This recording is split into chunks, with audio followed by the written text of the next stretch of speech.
Today's podcast is brought to you by Audible.com. Get a free audiobook download and 30-day free trial at audibletrial.com/ChiroBusinessMojo. Over 180,000 titles to choose from for your iPhone, Android, Kindle player, or MP3 player. Welcome to the Chiro Business Mojo podcast, where we deconstruct the methods, marketing, and mindset of successful business people and chiropractors from around the world. And now your host, Dr. Richard Day. Yes, I confess it's true. I am Dr. Richard Day, and this is the Chiro Business Mojo podcast. Thank you once again for spending some of your time with us. Today, I want to talk about fear. A lot of us have fear about trying new things, especially if there's risk involved. And just life in general can be fearful when we're stepping outside our comfort zone and trying things for the first time. Fear of the unknown. And it's holding a lot of us back from reaching our full potential.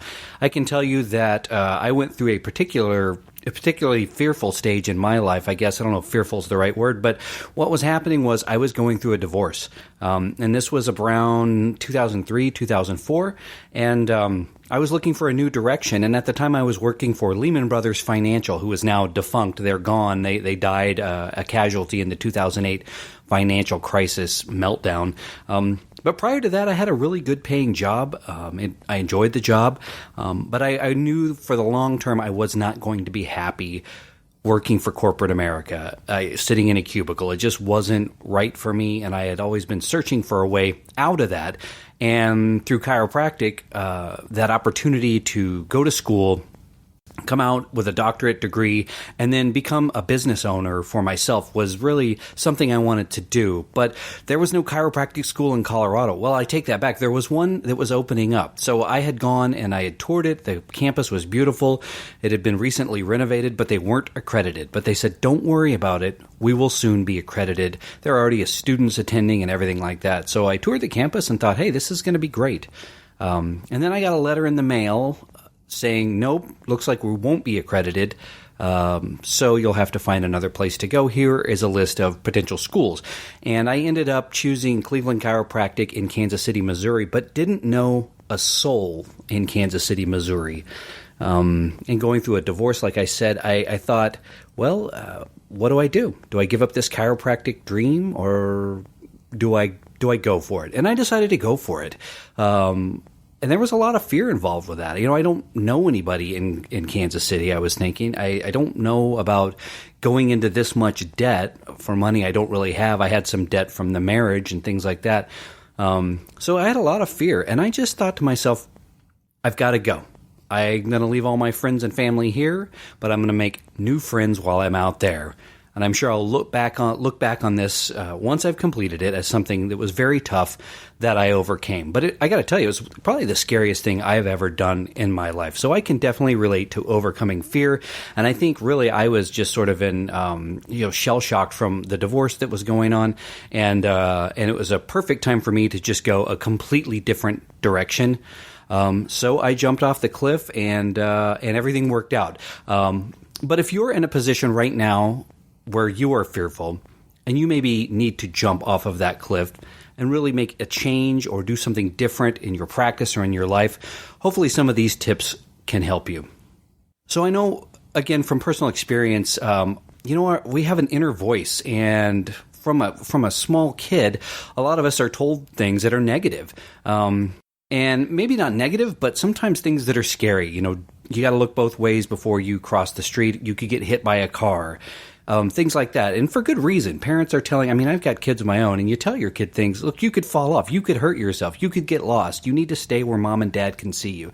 But when we grow up, we've internalized that, and it's become part of our inner dialogue. And we are continually telling ourselves, well, what could go wrong?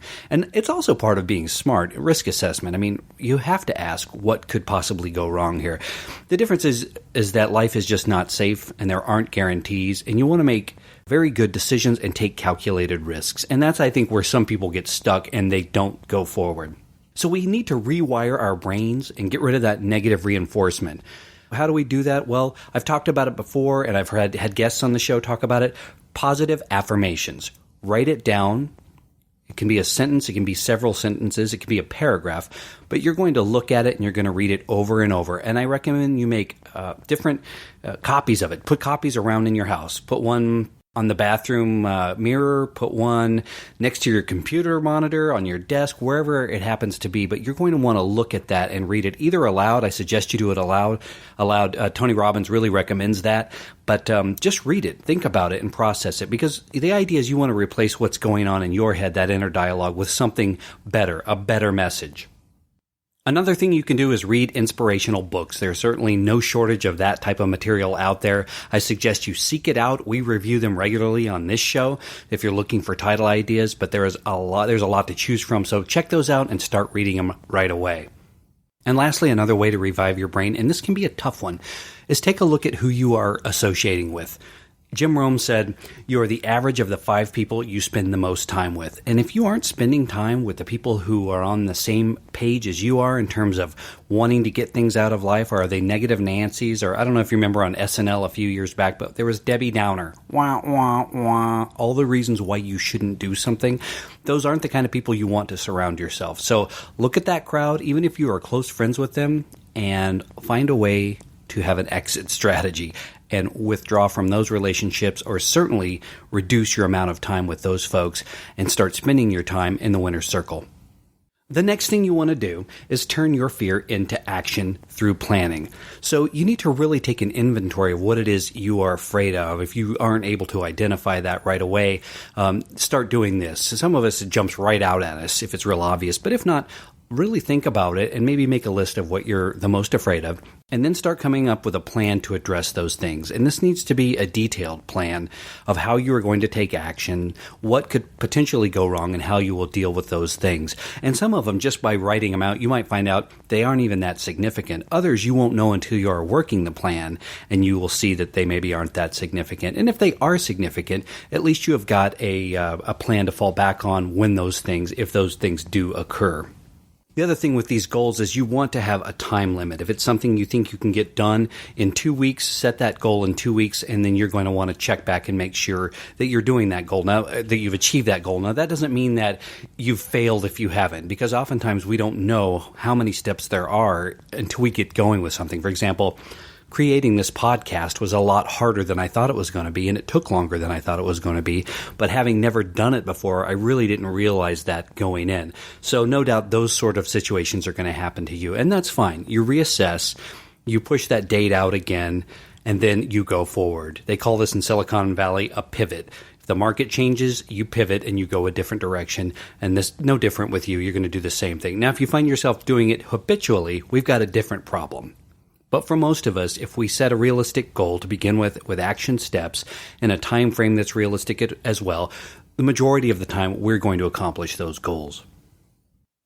And lastly, get out of your comfort zone. I've talked about it before. I think I had a podcast already entirely devoted to this. But I was raised as a pleaser, and I was someone who didn't want to offend anybody and wanted to please someone, and I find myself almost in a subservient role in a lot of ways. It's great, especially as a healthcare provider, in that you are wanting to please your patient and the public.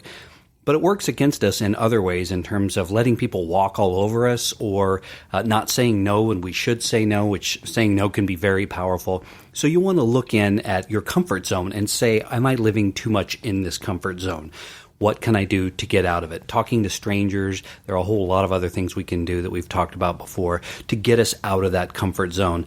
I can tell you a recent story. I had someone approach me to sell an MLM. And I have nothing against MLMs, it's just not for me. But the person talked about it as a business opportunity. And being an entrepreneur, it piqued my interest, and I had my suspicions, but I was willing to talk about it.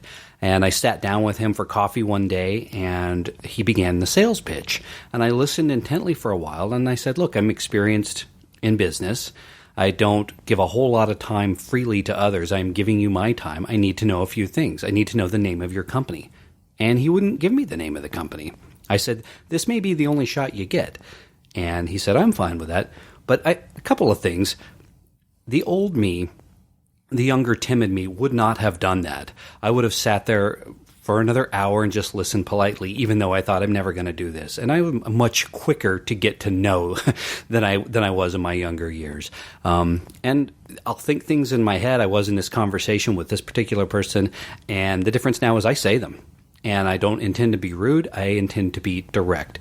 And I was. And on the flip side, I will tell you that this guy, he was probably 22 years old and was very bold in how he spoke to me, very respectful, not rude at all, but he was firm and direct. It's a quality I wish I would have had when I were younger. So do the things you need to do to challenge yourself to get out of your comfort zone, because this was an uncomfortable conversation at certain points between me and this other person.